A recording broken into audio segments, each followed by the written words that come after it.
Hello everyone, and welcome to what is the sixth and final Future Set Systemic Risk Masterclass, titled The Insurance Response, and delivered to you by Lloyd, the Chartered Insurance Institute, and Lloyd's Market Association. Just to introduce myself, I'm Sian Fisher. I'm the CEO of the Chartered Insurance Institute, and I'm delighted to be chairing today's masterclass.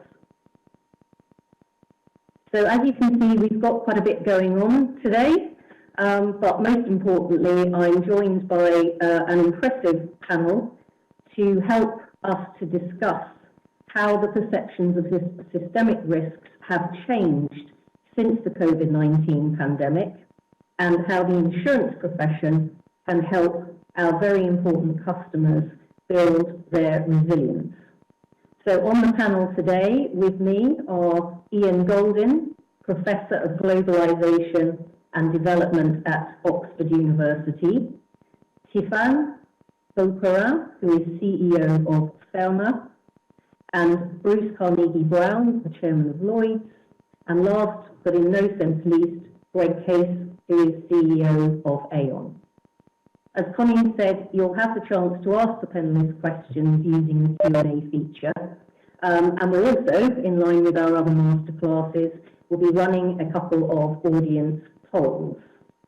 If you're tweeting or posting to LinkedIn today, please be sure to tag at Lloyd's of London using hashtag Lloyd's FutureSet. Just before we get into the discussion, I'd like to just take a brief look back at our key learnings from this very important series. So perhaps as I'm doing this, we'd obviously love to get your views on systemic risks for our panel, and also to do our poll. So while I'm summing up, please go to slido.com on your device and use the code #SM6 to get to our first audience poll, where you can enter your answer to our first question, which is, how well prepared is your organisation for future systemic risks, such as major utility outages, the effects of climate change, or another pandemic? Because we don't go into small questions around here, so just some big questions. As Connie said, please don't type your answer into the Q&A feature, as then they don't show in the results summary. And while you're doing that, we'll have a look at the results of that in a few minutes' time.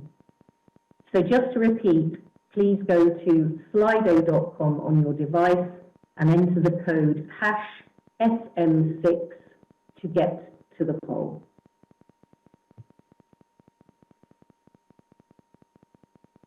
So the insurance response, today's session, is the last in a series of 6 systemic risk masterclasses from FutureSet, which is Lloyd's new global platform and, importantly, community dedicated to driving greater societal and economic resilience to some of the world's most challenging risks. The global platform was developed directly in response to the large and very complex challenges and impacts arising from the COVID-19 pandemic.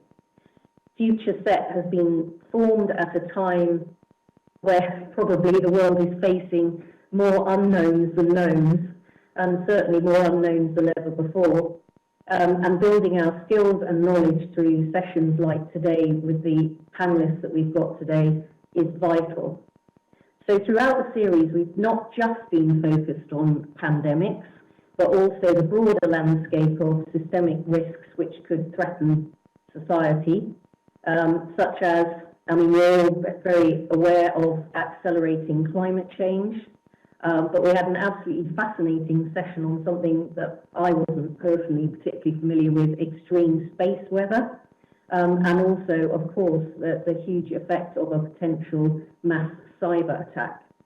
We're all acutely aware of some of the challenges these could present, and being ready and prepared in a better way for the next systemic risk event. We're still in the middle of this one, but the next one is of paramount and paranoid importance. So during our previous 5 masterclasses, we've explored how well-prepared organisations and insurance professionals are, and the masterclasses have highlighted the need, particularly for greater partnerships between the insurance sector and governments. We all heard Brian Duperreault loud and clear saying, you know, if it isn't insurable, it isn't insurable, so don't get into the political conversation about that.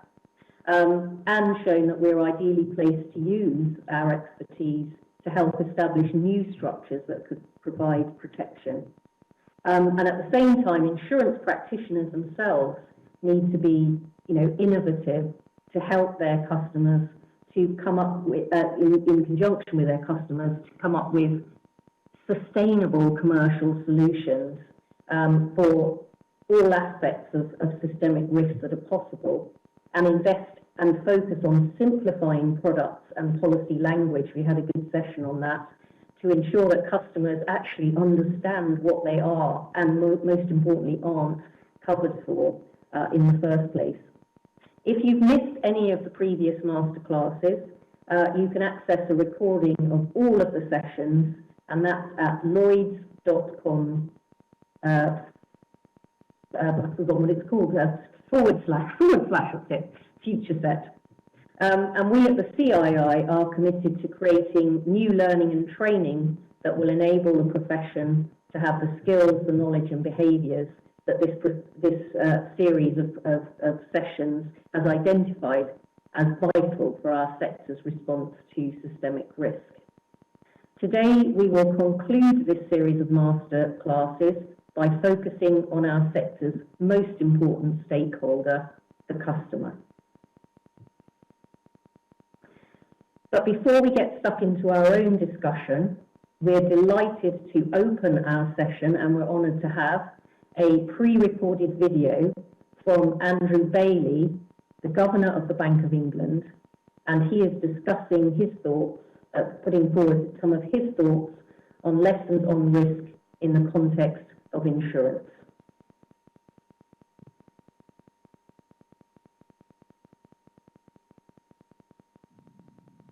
Ladies and gentlemen, please ensure that your computer speakers are turned up, as the audio will come through your computer speakers. Thank you for inviting me to open this session by offering some thoughts on lessons on risk in the context of insurance. The Bank of England has 2 core objectives: to maintain both monetary and financial stability. Monetary stability condenses down to one outcome, namely to maintain price stability, thereby to support the stability of the economy as a whole. Financial stability has a lot more tentacles. It's a more multifaceted animal. But it is possible to boil it down to our remit to identify, monitor, and take action to remove or reduce risk to the financial system, so-called systemic risks, with a view to protecting and enhancing the resilience of the UK financial system. With any risk management objective, the major components are to identify and monitor risks, to identify the actual or potential consequences and externalities that may arise from the risks and which may call for particular action, the design of those actions to remove or reduce risk and thus enhance resilience such that the cost is proportionate to the benefits. And finally, the communication and explanation of the risk reduction, how it works, its limit, and the cost benefit. Insurance is, to state the blindingly obvious, a risk management tool. It works as a product when there is a probability of the risk materializing, which is distributed across customers in ways that can be modeled, estimated, and priced. In terms of using insurance to build resilience to risk, the same basic components operate. Namely, identify the risk and its consequences, design the product to protect against those consequences, identify and assess the cost-benefit of the product, is it proportionate, and explain how it works and why it is worth having. So simple, you may say. That's what Lloyd's has been doing since 1688. Well, yes and no on simplicity, not least because the world constantly changes. For this reason alone, the approach of defining and understanding the risk against which the policy is being written needs to be assessed and reassessed over time. As an example, to provide insurance against business interruption or cyber risk needs to take into account that these risks evolve very quickly. So it matters to be able to answer the question at this point in time, what risks exactly does this policy cover? This sits with another requirement, namely to explain to the customer how the policy works and what is covered and what is not covered. The answer here is not to have recourse to the detail of the fine print of the contract as a means of explaining it once the risk crystallizes. It is rightly not reasonable to explain ex post to the customer what is not covered by the policy when it was not well enough set out in the first place. Therein lies trouble. Call it COVID trouble. There may also be some contexts where the risk evolves so that it becomes distributed across the population in a way that does not reflect the previous probability distribution, and instead the risk becomes more like the norm of experience. The risk can thus evolve in ways that breach the principle underlying the probability distribution. Flood risk is a good example of this process. At a point in time, there was a modelled expectation of flooding which differed by areas of the country, and that modelling of past events could be applied to insure properties. Out of the model came a cost of insurance. Well, let's now roll time along, and two things happen. The probability of flooding goes up based on accumulated evidence, and for this purpose I'm going to sidestep the debate on climate change. And second, more property is built in areas that are now more susceptible to flooding.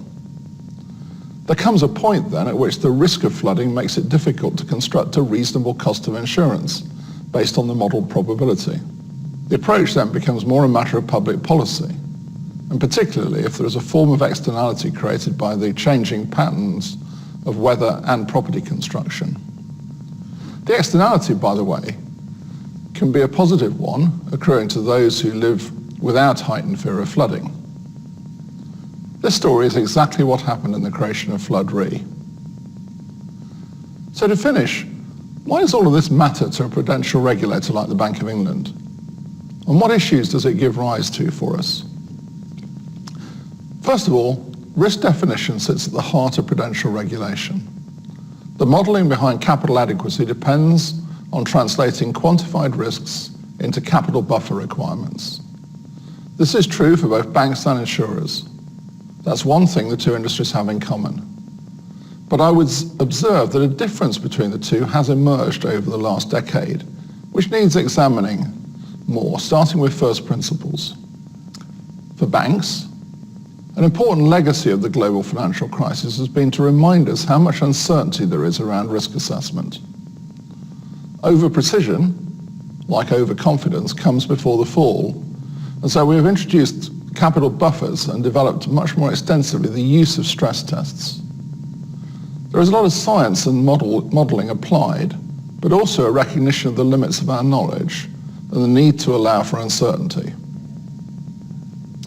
To finish, I'm going to attract some controversy, I suspect, and I hope thereby leave something to debate. My sense is that the insurance world is still more in the field of exactitude, of finding that 1 in 200 place. Two messages from that. We need to assess whether that offers false comfort, including in the modelling used for prudential purposes. And second, using imperfectly understood fine print of contract terms to achieve exactitude in the face of uncertainty is not the answer. Thank you.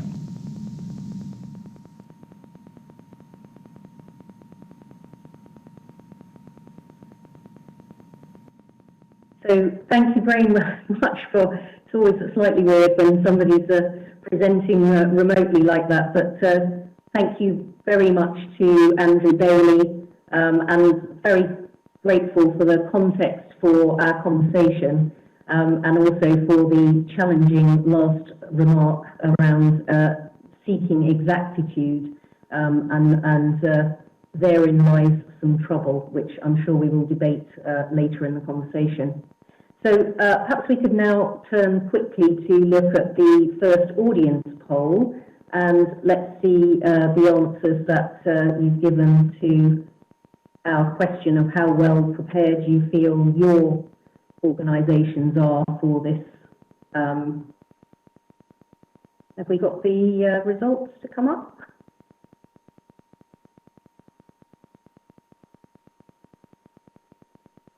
Yeah, so just remind the question, how well prepared is your organisation to major risks like utility outages? And I don't, probably no surprises there, that the biggest answer being somewhat prepared. So if we now look to move on to our panel discussion, and perhaps by the end of this, you may feel that actually you're somewhat better prepared for addressing some of these risks for the future. So it's now my real pleasure to introduce our panel, and we'd be looking to have around a 30-minute discussion of some key questions. And then we will also be conducting a second poll after this discussion. So if you would please stay in or stay signed in to Slido, so that we'll get a chance to answer a second question a bit later on. So as I mentioned earlier, I'm delighted to be joined by our brilliant panellists today. So Professor Ian Goldin is Director of the Oxford Martin Programme on Technological and Economic Change. He's a Fellow of Balliol College, and before Oxford, he was Vice President of the World Bank and prior to that, the bank's Director of Development Policy. Greg Case is Chief Executive Officer of Aon, and Greg has been very vocal on the onus on the insurance profession to collectively rise to the challenge of meeting customers' needs following COVID-19, and it will be fascinating to hear his background views on that. Typhaine Beaupérin is CEO and Secretary General of the Federation of European Risk Management Associations. This organisation brings together 22 member associations in 21 European countries, and that means representing over 4,800 risk and insurance managers. And she's also got a lot of experience in Brussels in the institutional field of the European Union. And last but by no means least, again, Chairman of Lloyd's, Bruce Carnegie-Brown. Bruce is currently also Vice Chairman of Banco Santander and Chairman of Cuva, I think that's how to pronounce it, a digital motor insurance business. So, ladies and gentlemen, that is our panel. So I will get started with the questions that we'll be posing, but just to remind you that we'll be inviting questions from you after this discussion, so please use the Q&A feature to submit. And if there's a particular panelist you'd like to hear from, please don't forget to include that in our questions. So Ian, given your background, your academic background in studying risk, may I start by posing a question to you? And the question we have is, how would you define a systemic risk? And how is today's increasingly globalized and interconnected world changing the nature and scale of these risks? Thank you very much, Sean, and thanks for having me on this panel, which I hope does increase our awareness of systemic risks. For me, systemic risks are risks that cascade over traditional risk boundaries. They're risks that typically come from outside a firm, from outside a business. They may even come from outside a city or a country. So these cascading risks are risks which arise in ways that are very different than traditional risks, to risks that we can manage and assign probabilities, whether it's fire or anything else within our premises. And as a result of that, we need to think in fresh ways. They arise from what I call the butterfly defect of globalization, which is the interconnection of complex systems. And the more interconnected we are, the wealthier we are, the more people there are, the more different types of networks, whether it be the Internet of Things or financial networks or airport hubs, the more vulnerable we are to these systemic risks. And that is why we need to think in very new ways about nodes and networks, about complex systems. It's also the reason why traditional probability theory doesn't teach us very much. The idea that a pandemic is going to happen every 100 years or simply does not take account of the fact of this very different dynamic system that we're in. And that's the reason why we should expect much more systemic risk going forward, because we are much more interconnected, and we should expect a much greater impact from it, because there are more, not only people, but assets in concentrated place. Place becomes very important in this, and so too, and I know that will be part of our discussion going forward, is the ability to coordinate and act together to overcome them, because no individual can overcome them. No individual firm, however mighty it is, no individual country, however mighty it is, can address systemic risks. And that really has very significant consequences. But we can do something about it, and I look forward to discussing that as this conversation proceeds. So maybe, Typhaine, given the challenge that is laid down there, so we've had quite a lot of experiences over the past year. So what reassurance do you think business risk owners need from the insurance sector that they're going to be protected against future systemic risks?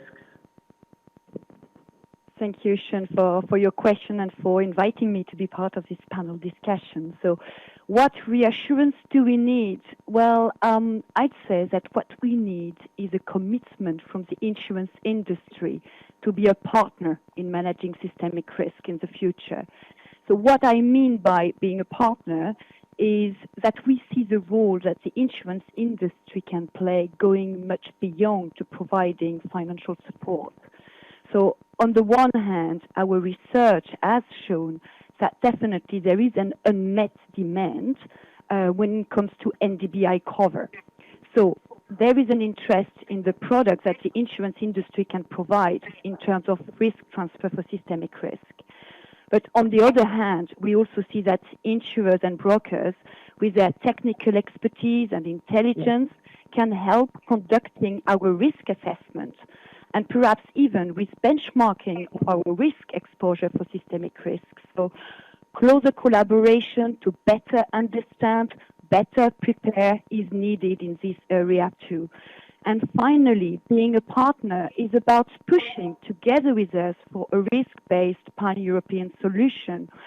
So we regularly hear from the insurance industry that the size of the risk of a pandemic or other systemic risk is beyond the insurance industry capacity alone, which we understand.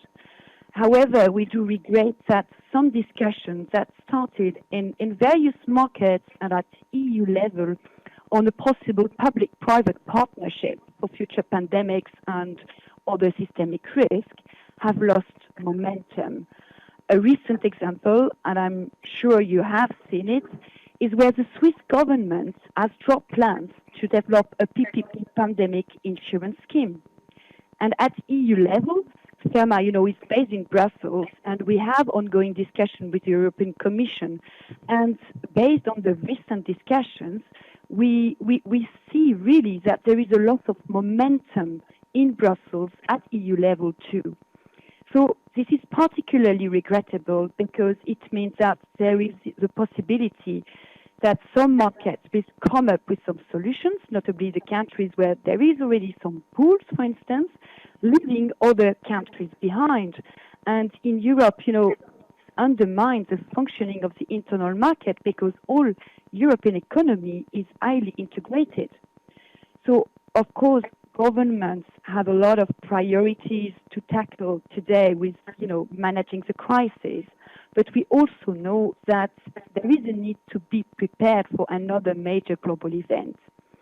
So to end my intervention on a proactive note, I would like to invite my panelists and the fellow insurance industry partners to join us to drive forward this discussion on a risk-based pan-European solution.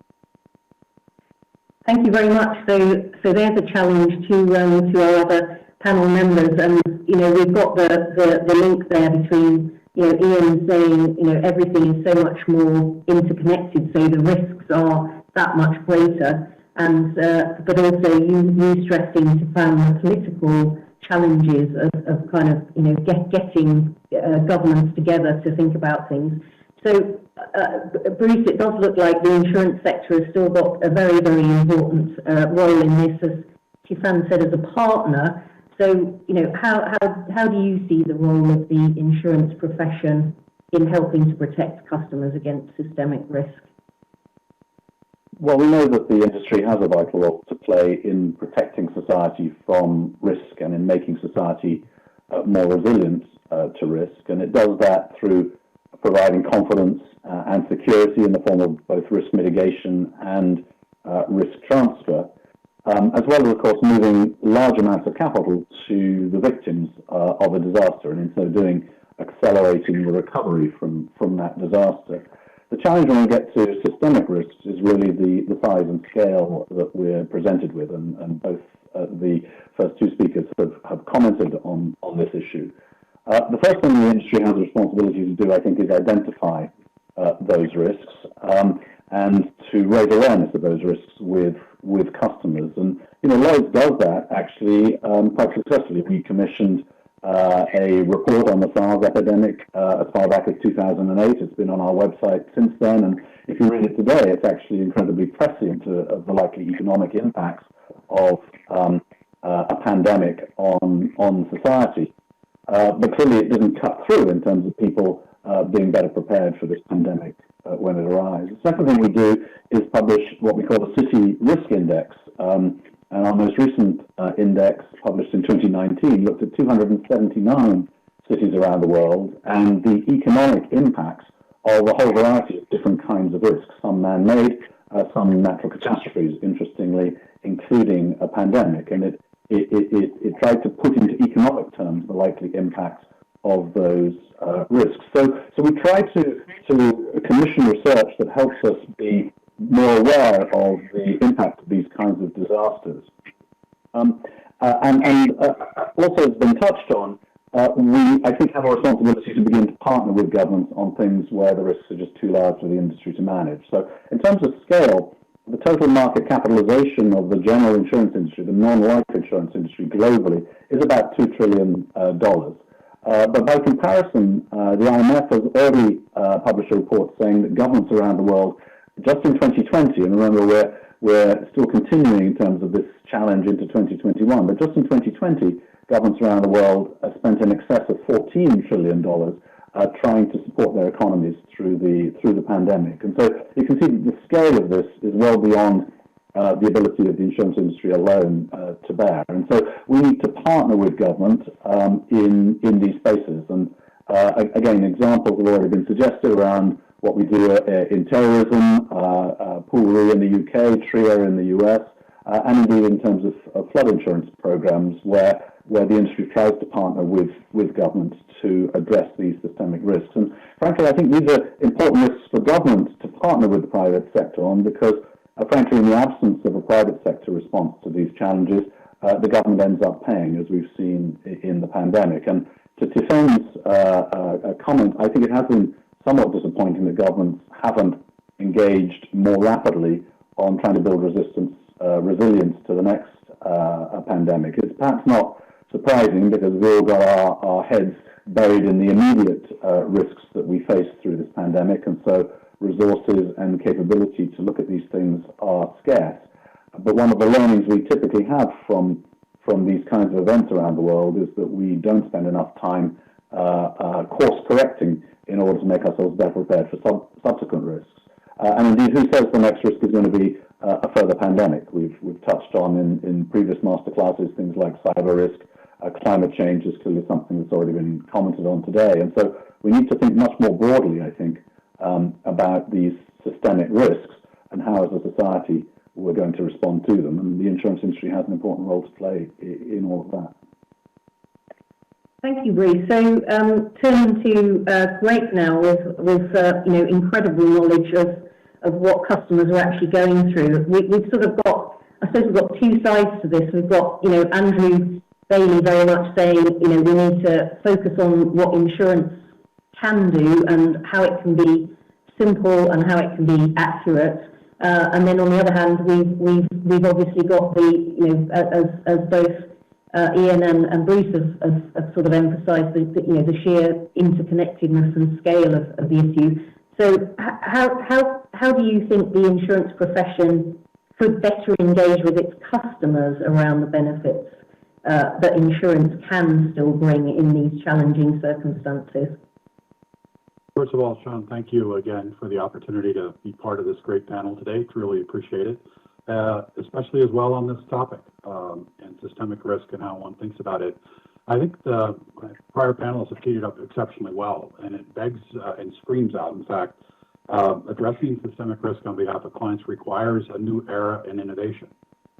And that means partnership, that means analytics, a set of things we haven't done before. We just think about, we talked about climate, pandemic, cyber, and I'll add one more, intellectual property and the protection thereof. 85% of the value of the world's companies today ties back to intangible assets.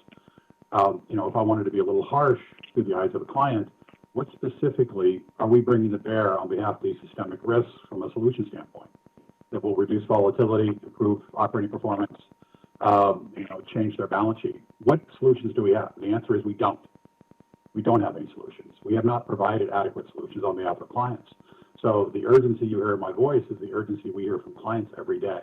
What are you doing on our behalf? And as Ian described, this is not a probability theory problem. That's called rearview mirror. Every one of these systemic risks is going forward. What do we do? How do we model it? How do we understand it? And then as Bruce described, $2 trillion of capital is phenomenal, but it pales in comparison to what we're talking about here. And if you think about the idea that we're matching capital with risk, I don't say the word insurance per se, matching capital with risk to reduce volatility on behalf of clients as they face into these systemic risks, the pools of capital out there are substantial. And Typhaine, I would love to partner and talk with you about ways the industry, we can react differently. Because if we keep doing what is, I would describe maybe as run faster, so we're just going to kind of keep getting better at what we're doing, we are not going to succeed. This is about run differently. It's a new era in innovation. And one last thought I would just leave. If you think about the global economy and think about insurance as a percent of GDP or risk placed as a percent of GDP, from the 70s to the 90s, that went up every year. That means as the economy grew, we were proportionally keeping up and actually delivering on behalf of clients at a proportion that the economy was growing. And every year since the mid-90s, John, every year, that's 30 years, risk as a percent of GDP has gone down. That means our clients' needs are evolving well beyond the pace we're evolving. And that's got to change. We've got to change that trend. And that change is going to be about diagnostic and analytics. It's going to be about remediation. It's going to be about solutions and partnering ways we can bring solutions that are different. So I think, Sian, you've teed it up very well. This is a real call to action. And I think the industry is as positioned as well as anyone in the world to help clients address this risk. But we shouldn't pretend that we've actually changed the trend. It's going to become more acute, and we must, again, I will highlight, this is a new era in innovation that we've got to come together to address on behalf of clients, and they're asking for it every day.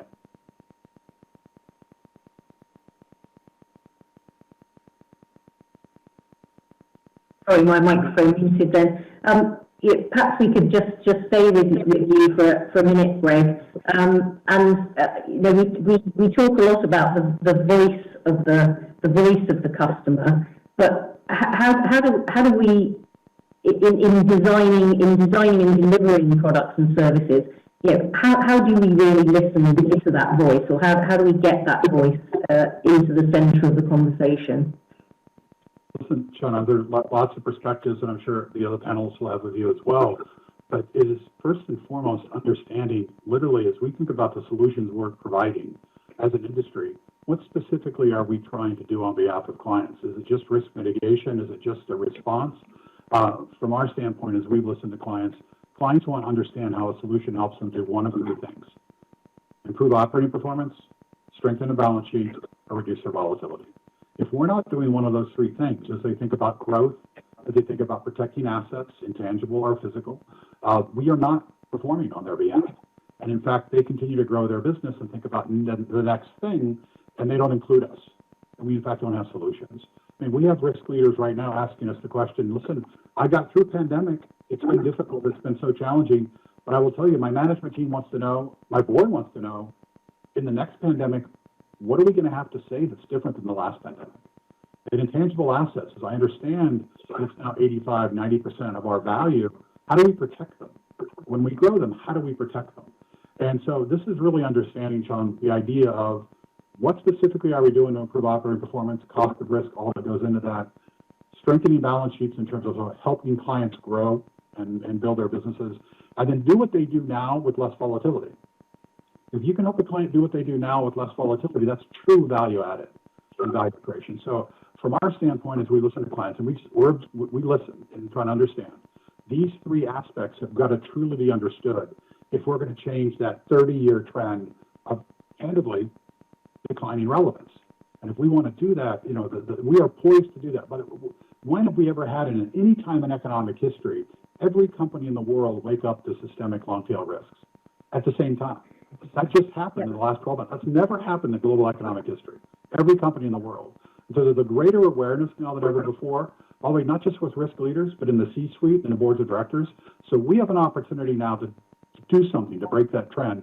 But as Stefan said, we have got to come together differently, and it can't be run faster. It's run differently. It is a new era in terms of how we think about risk leadership and innovation to drive risk leadership, in my view. Yeah, thank you, Greg. So just if I could just circle back then to Ian,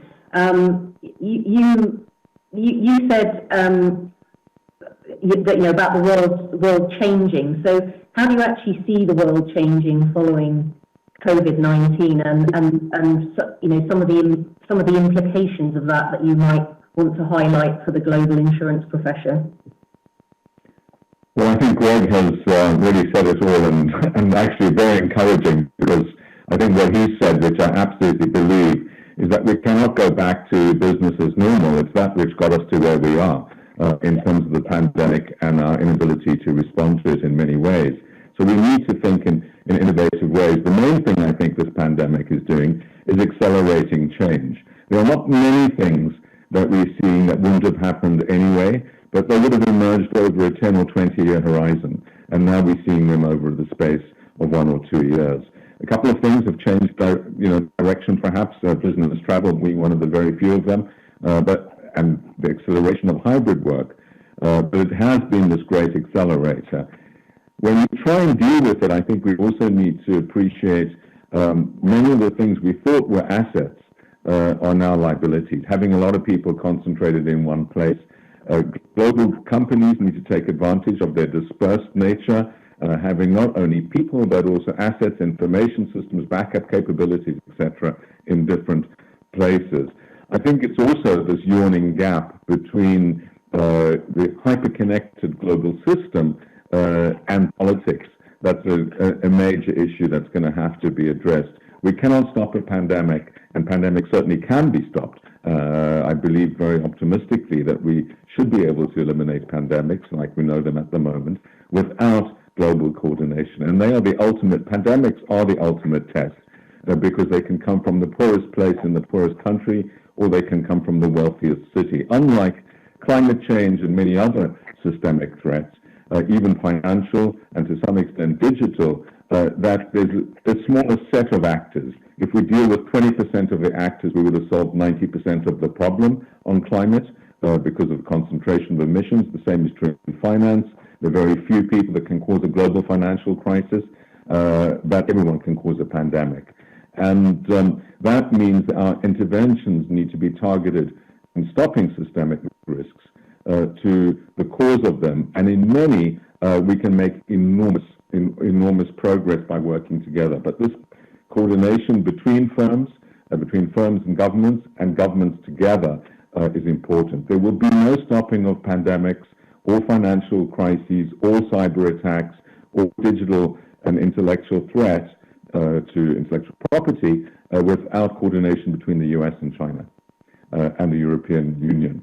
And so a new Cold War, for example, between these countries would make it impossible to stop systemic risk. So we need to sort of think about the broader context here and think about how do these things play together and particularly, I believe, how the US, Europe, China, a couple of other big countries like India are going to be part of the solution. If they're not part of the solution, if any big player is left out of a systemic solution, it won't be a systemic solution. Thank you, Ian. So, Bruce, if I could just come back to you with a bit of that challenge then around, we've spoken a bit about cultural change needed to better support customers, but where do you think that the insurance profession can improve around that and the thinking around Ian's sort of global challenges? On cultural issues, I think Greg has called it out already. I think it is about the industry being more customer-centric in its approach, more solution-oriented, and as a result, more innovative in what we do in coming together with answers to the problem. But I do think there are also broader societal, cultural issues that need to be addressed. I think, for instance, the economic model that gets rewarded in Europe and North America particularly focuses on top-line growth, on bottom-line growth, on extended supply chains, on just-in-time delivery, on very lean inventories. And while companies are obliged in their annual reports to talk about their risks, they do so in reasonably general terms. It's very rare, for instance, for a company to set out in its annual report what its insurance policies are, for instance. So what risks is it protected from and what is it not? And I think this needs to change. Our thinking about the risk-reward trade-offs, I think, has to change. And Western-style capitalism has certainly, enjoyed enormous growth, but it's brought with it, to your introductory comments around the interconnectedness of the world, some very different risk patterns that I think are imperfectly understood. And while we make the statement that we should do things differently, and I fully support Ian's and Greg's comments on that, I think muscle memory runs quite deep. And in the absence of understanding new and different things, we go back to what we knew before. People said the world would change post 9/11 in terms of people's willingness to get on an aeroplane or to occupy high-rise buildings. And since 9/11, more and more high-rise buildings have been built and more aircraft have taken off. And so we are slow to change our behaviors around the world and to recognize what we need to do in terms of investment in mitigation and in risk transfer rather than just in growth. And I think the industry needs to play its part in helping people understand that. To Greg's point, we know that insurance penetration is too low. There's much more risk out there that actually the insurance industry should be addressing and we should be helping our customers to address. But it will take a different mindset, and I'm not sure that mindset comes automatically even after the impacts of the pandemic. Yeah, I'm just maybe turning that conversation around the other way back to customers, Typhaine. How do you think COVID-19 will change perceptions and bordering discussions around systemic risk going forward? And we'll finish with you, if we may, because of your experience in this subject. Yeah, so my first observation, and which will come as no surprise to all of you, is that there is a renewed focus on the risk environment. We have spoken about, the interconnected risk and how globally connected in business we are, not only in terms of the supplier chain. So the coronavirus has shown that really a risk in a specific geographical area can then balloon into something completely different. Specifically, all these government actions such as lockdown, travel bans, and there is vulnerability. So what we have noticed already is that the discussion is evolving into what systemic risk is next, because we know that COVID-19 will not be the last pandemic or indeed the crisis that will emerge.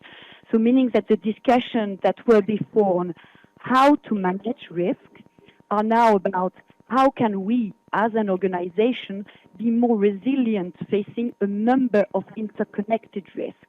And that is a real change. Companies are now putting the focus on resilience.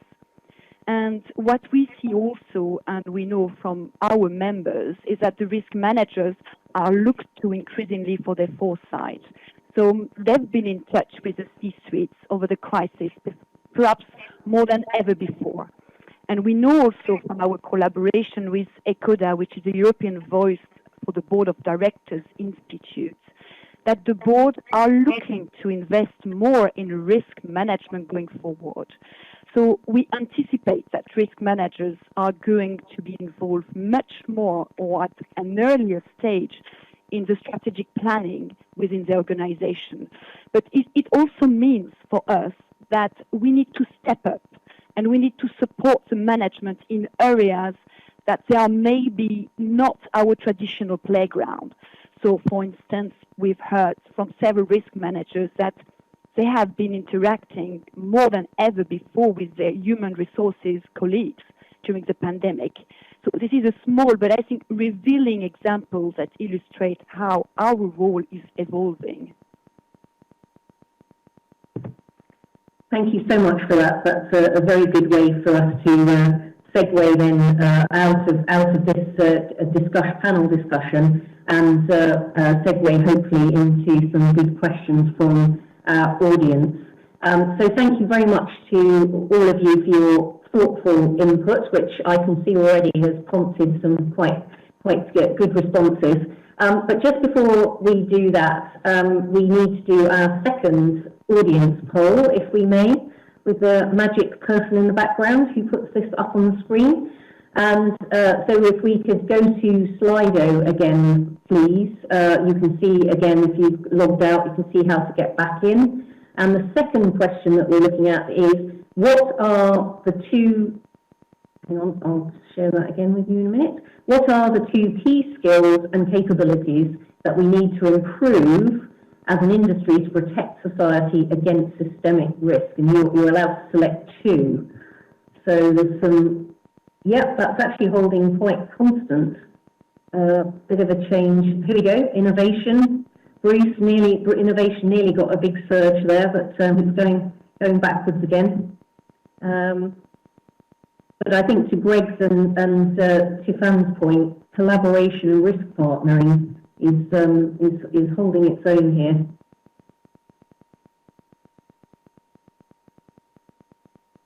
Excellent. Okay, so thank you very much also to the audience for participating. It's very interesting seeing that middle bit with the specialist risk knowledge and innovation kind of going head to head there.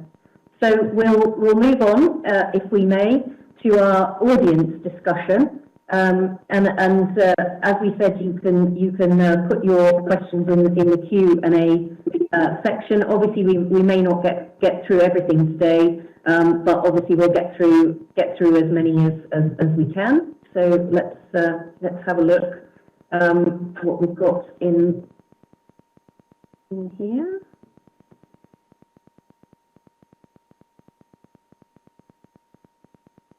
So Rebecca Clement to Greg, given some of the characteristics of systemic risk that we've heard about today, how important are cross-market collaborative solutions to addressing systemic risk, and are the mechanisms in place to fully leverage voluntary collaborative action?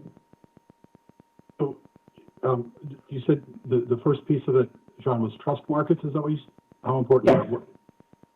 Cross-market collaborative solutions, yeah. Yeah, the collaborative partnership piece that, every one of the panelists has talked about. Ian started us off with it. Typhaine and Bruce also talked about it's critical. There is no single solution. And again, take climate. Climate's talked about tremendously. What is climate?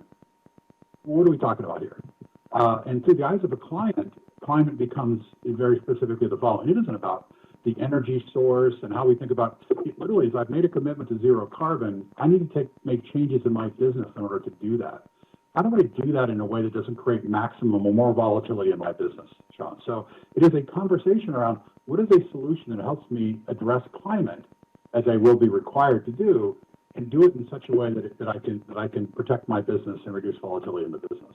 This solution, by the way, requires a new view on analytics. It requires a new view on partnership. And you think about capital. You're not going to address climate with $2 trillion of capital. No way. This is a broad-based view on how you think about matching capital with risk. And the insurance industry is incredibly well positioned to help direct that flow. But right now, there is no flow. There is no solution. So this is absolutely a set of partnerships that currently don't exist. directed toward client need, which is now screaming out. I mean, we get pandemic beside us or behind us. The whole issue of climate and how you actually protect volatility as you take actions at a business level, not at a macro level. This is literally at a business level. It's going to cry out for solutions. Same way on intellectual property, same way on pandemic, same way on cyber. Look at cyber right now.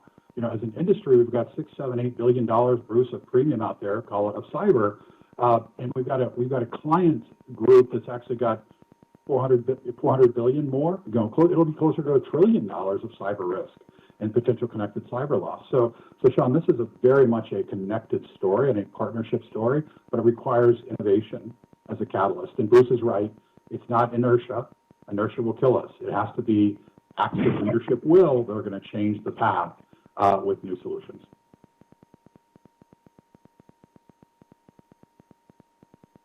I come back to Bruce, but there's a question here for Ian again, and it says, does resilience still build on the old notion of risk management in the sense of identify the risk, assess them and improve them? Some of our risks are more complex, such that you cannot look at risk in the system and in a second step improve it. For such complex systems, we could start building resilient systems instead of building systems and then managing risk. I thought that was quite an interesting way are we actually, but I suppose it's coming back to Bruce's point, that we're actually building things in a more complex way and coming back to managing the risk of those things afterwards. I think it's a very perceptive question. And absolutely, there's a huge number of things we need to do to build resilience from the ground up into systems, from how we locate and people and things. So the network and nodes analysis will help us build resilient systems. I think it's embedded in what Bruce mentioned about the motivations, the short-run, short-termism. Are we setting assets aside? Do we have spare capacity? Can we move back? We saw this dramatically in hospitals around the world with not having PPE equipment or not having spare nursing or beds or ventilators. Are we building resilient systems in terms of allocation of our assets? Are we investing in the short run or long run? Of course, it's very important to understand what we're building resilience against. You can't be resilient against everything. It costs money, it costs time, and that brings us to the question of what are the risks?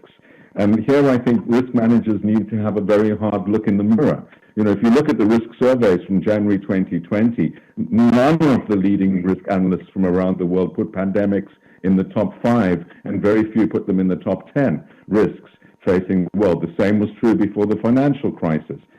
So we're very good with hindsight, but unless we get better at foresight, we won't know how to allocate resources. I think trust is a big issue. We look at the different resilience indicators around the world. We see trust emerging very significantly, and that's related to people as well, and psychological attitudes and the ability of people to withstand shocks and what they do. So it's a very broad-based thing, and I believe that we should be building resilient systems. We know we're going to have more systemic risk, and of course the best thing we can do is not prepare for the last war. We allocate something like 10,000 times more money to military preparedness than we do to pandemic preparedness. I ask you why.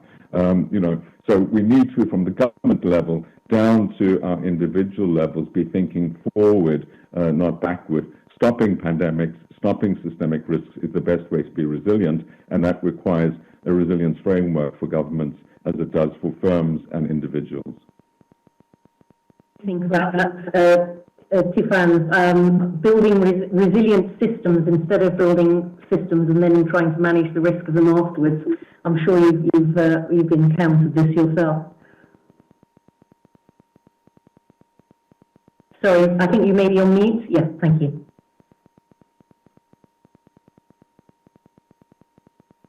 Maybe still on mute?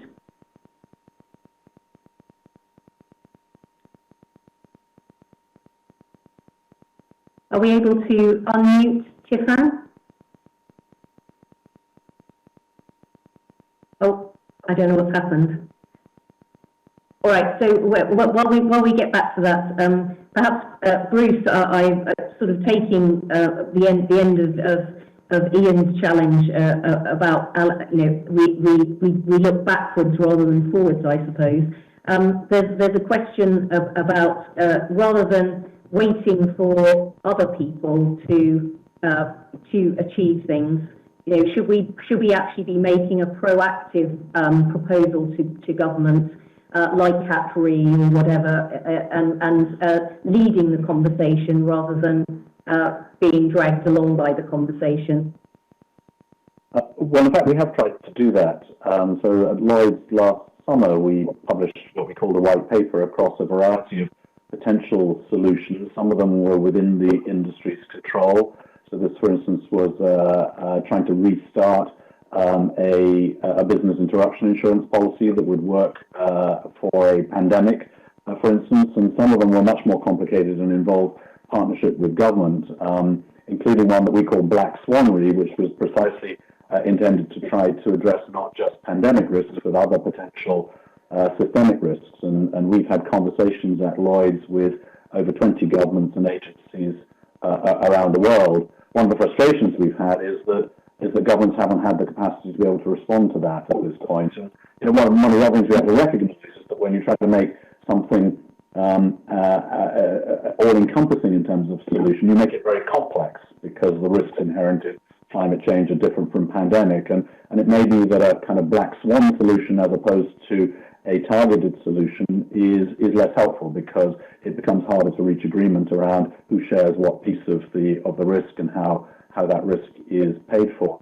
But we have, as an industry, tried to be front-footed in providing solutions and to link the clear risks we identify with product solutions that require partnerships. And I think there are, to the point that's already been made, some really good models out there. In the UK, I like the pool partnership model between the industry and government around terrorism insurance.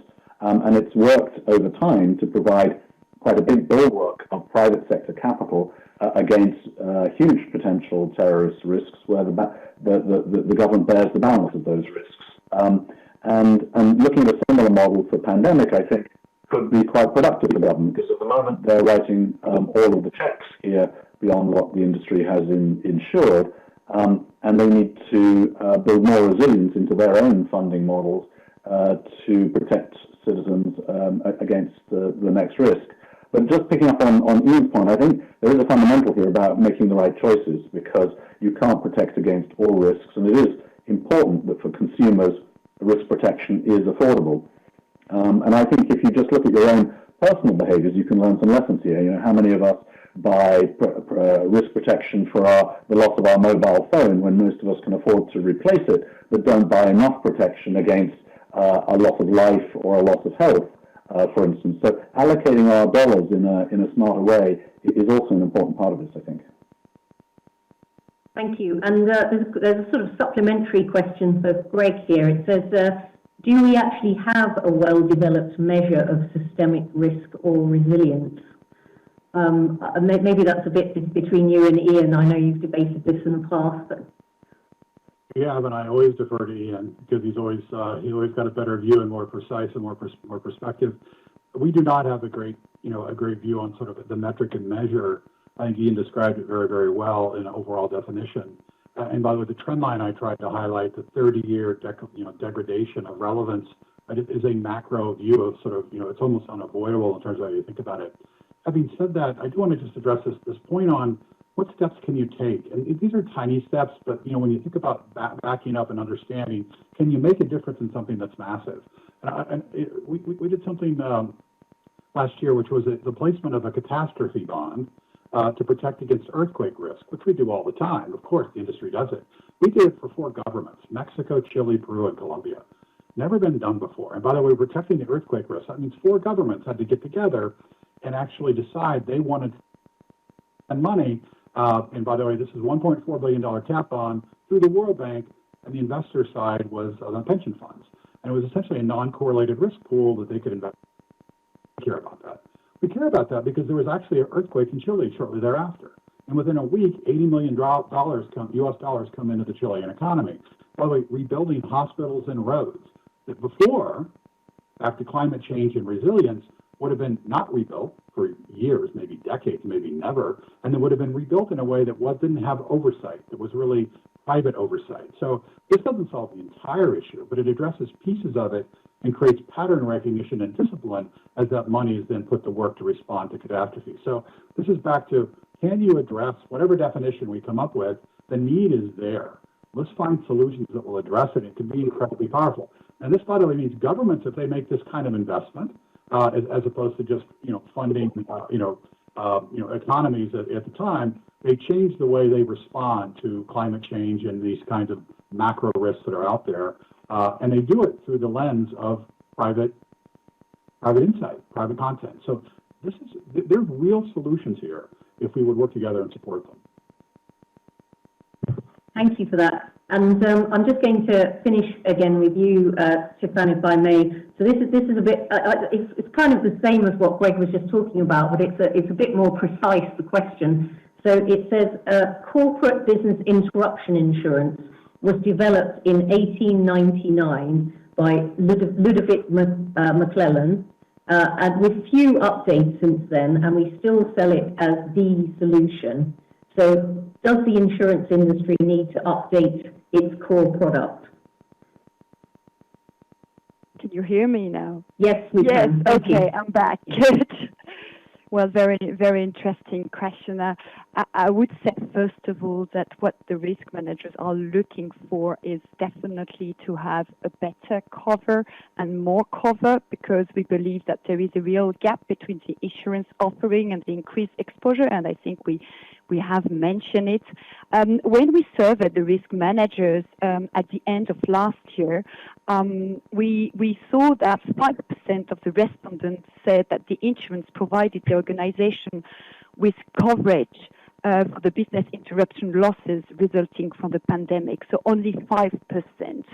So definitely there is a need and there is an interest to have a product which is probably more adapted to systemic risk. And also we see that more and more we speak about intangible assets. So for sure there is a need to look at NDBI coverage more and more. To respond to the questions, it is an area where there will need to be some innovation and solution being brought to. Thank you very much for that. And we're quite close to time, and I'm aware that you didn't actually get the opportunity to fund. So we were talking about whether we should build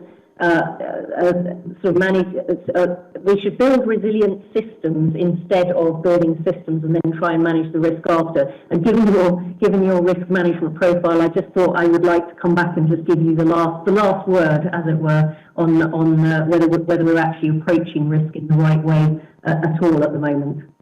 Thank you. Yes. Thank you. So it's all about, the lessons learned. I would say, of course, it's a start, and we will follow again, and we will have more lessons learned. But I think in terms of the lessons learned, we can say that risk awareness needs to be raised in organizations for sure. So this made me think, of the grey rhino type of risk, the ones that we know are there, but maybe we don't pay attention enough to it. But it's all overall also about the importance of embedding a risk culture in organization, and Greg, you referred to that as well.